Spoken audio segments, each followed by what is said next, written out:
in this world or in this life, sometimes we feel discouraged. Diba? Sakto?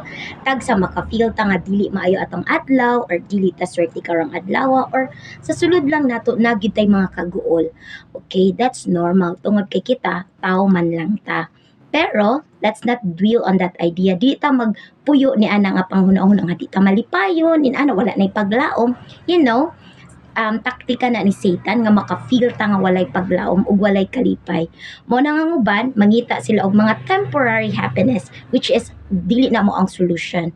Ang ako lang gusto i-share nga let's cling on God's love. Ato hinumduman nga ang Ginoo nahigugma kanimo ug kanako ug si Jesus nagpakamatay alang kanato.